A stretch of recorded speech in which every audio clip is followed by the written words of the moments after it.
हरिओम मेरे प्रिय कुंभ राशि के साथियों, क्या आप तैयार हैं आपके जीवन में होने वाली 6 भयंकर घटनाओं के लिए? जी हाँ, रातों की नींद उड़ जाएगी। अगले 30 दिनों तक आपके जीवन में भयंकर सूर्य का प्रकोप बरसने वाला है। जी हाँ, हरिओम साथियों, आपका स्वागत है आपके अपने ज्ञान दर्शन यूट्यूब चैनल में और मैं हूं आपकी अपनी आचार्य ऋतु।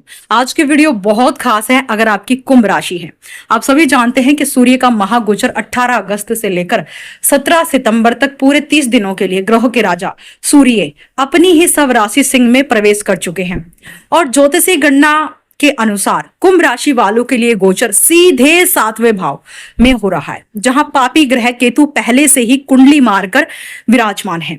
सूर्य और केतु की यह युति अगले 30 दिनों तक आपके जीवन में क्या भूचाल लाएगी, फिर कैसे आपको फर्श से अर्श तक पहुंचा सकती है, आइए जानते हैं इस वीडियो में। मैं बहुत ही सरल शब्दों का प्रयोग करूंगी ताकि आपको इस गोचर के फायदे और नुकसान समझ में आए। वीडियो के लास्ट में आपके लिए इस गोचर से बचने के महा उपाय भी शेयर करूंगी।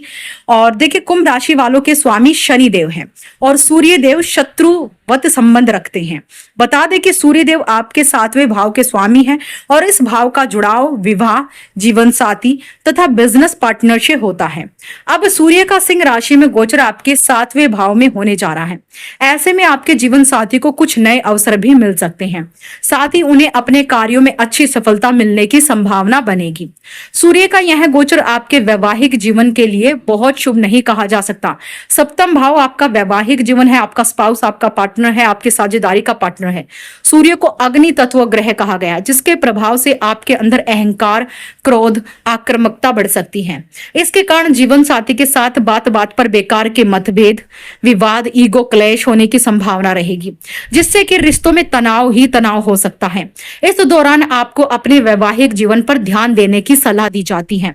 साथ ही आप अपने अहंकार को नियंत्रण में रखें और दूसरों पर अपनी बात थोपने की आदत से बचें। और इसके साथ ही आपकी लगन में बैठा राहु आपके सप्तम भाव के जो है केतु और सूर्य को भी देखेगा, इसलिए आपका सप्तम भाव भी पीड़ित होगा, आपका लगन भी पीड़ित होगा, आपका स्वयं का शरीर भी इस समय पीड़ाओं से ग्रस्त होने वाला है। इस तरह की समस्याएं आपको होने वाली हैं, तो आपको यहाँ पर ये अगले 30 दिन बहुत सावधानी से बरतने हैं। दूसरा कि केतु यहां पर है तो सूर्य केतु की युति ग्रहण योग बनाती है, यानी आपके सप्तम भाव में ग्रहण योग बन चुका है अगले 30 दिनों तक।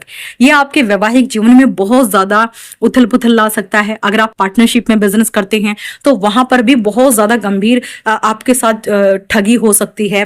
इसलिए कोई भी कॉन्ट्रैक्ट बिना पढ़े साइन ना करें और कोई भी इन्वेस्टमेंट बिना सोचे समझे ना करें। लेन देन बहुत सोच समझ कर करें। दाम्पत्य जीवन में उतार चढ़ाव आएंगे, इसलिए जीवन साथी की भावनाओं का सम्मान करें। साझेदारी के व्यापार में पारदर्शिता बनाए रखें। कानूनी मामलों में सोच समझकर कोई बड़ा कदम उठाएं, अदरवाइज लीगल एक्शन भी आपके खिलाफ इन 30 दिनों में हो सकता है। 7वें भाव का प्रभाव अगले 30 दिनों तक पीड़ित है कुंभ लगन के लोगों के लिए, कुंभ राशि के लोगों के लिए। कुंभ राशि के सप्तम भाव सिंह राशि में सूर्य केतु की युति आपके वैवाहिक जीवन और साझेदारी के व्यापार में मतभेद को बढ़ा देगी। ये मतभेद होंगे आपके विचारों के, अहंकार का टकराव होगा। सूर्य ऊर्जा है और अहंकार का प्रतीक है, जबकि केतु अलगाव पैदा करता है।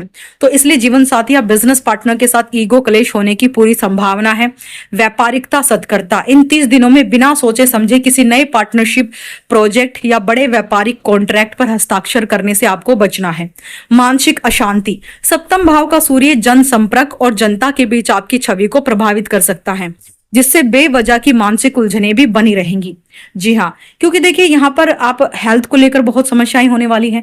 कुछ लोगों के ब्रेकअप बहुत ज्यादा होने वाले हैं, डाइवोर्स होने वाले हैं, थर्ड पार्टी का इशू यहाँ पर क्रिएट होने वाला है। नहीं होगा तो गलत फहमियां होंगी, गलत फहमियों की वजह से अलगाव होगा, दूरियां होंगी। और यहाँ पर हेल्थ को लेकर क्या होगा, जब केतु और सूर्य सप्तम भाव से आपके लगन आपके शरीर को देखेंगे, जहां पर राहु पहले से बैठा है, तो आपको पेट, पीठ, high blood pressure, sugar, diabetes, इसके साथ ही थायराइड वगैरह की भी समस्याएं, छोटी मोटी परेशानियां उत्पन्न हो सकती हैं। इसलिए अपने खान पान दिनचर्या का बहुत ही विशेष ख्याल रखें। विदेश यात्रा के योग, यदि आप इंपोर्ट एक्सपोर्ट या विदेश से जुड़ा कोई व्यापार करते हैं तो यह गोचर आपको अचानक से कोई बड़ा लाभ भी करवाने वाला है, लेकिन यात्राओं के द्वारा ज्यादा लाभ होगा। लाभ उठाने का गुप्त तरीका यह है कि इस गोचर का सकारात्मक लाभ उठाने के लिए अपनी वाणी को इतना कंट्रोल रखिए कि बस चुप रहिए। सामने वाले की बात सुनने की आदत डाले और कूटनीति से काम ले। अध्यात्म और आंतरिक मंथन, केतु की ऊर्जा को सकारात्मक बनाने के लिए इस अवधि का उपयोग आत्म विश्लेषण, सेल्फ जो है आपको डिपेंड होना पड़ेगा, खुद पर निर्भर रहिए, दूसरों पर अपनी जो है दबदबे के थ्रू कुछ चीजें थोपने की कोशिश ना करें। और मैं यही कहूंगी कि खुद से मेहनत करना शुरू करें। पहले आप बाद में समझाए दूसरों को, पहले आप स्वयं से शुरुआत कीजिए उस कार्य की। प्रत्येक दिन सुबह स्नान के बाद तांबे के लोटे से सूर्य देव को जल अर्पित करें और ओम सूर्याय नमः मंत्र का जाप करें। रविवार के दिन काले सफेद तिल और गरीबों को अन्न का दान करने से इस गोचर के बुरे प्रभाव कम होंगे और सफलता के मार्ग खुलेंगे। अगर आप केतु को सच में कंट्रोल करना चाहते हैं, केतु राहु को, तो दुर्गा चालीसा का पाठ करें। रोजाना गणेश मंत्र ओम गण गणपतये नमः मंत्र का जाप करें, क्योंकि केतु के अधिपति गणेश भगवान विघ्नहर्ता मंगल करता है। जब विघ्नहर्ता की पूजा करते हैं तो समस्त ग्रह आपके शांत वैसे ही हो जाते हैं, जीवन के विघ्न दोष ही मिट जाते हैं, क्योंकि वो दोषों का निवारण करने वाले विघ्नहर्ता है। इसलिए गणेश जी की उपासना आपके लिए सर्वाधिक लाभकारी है।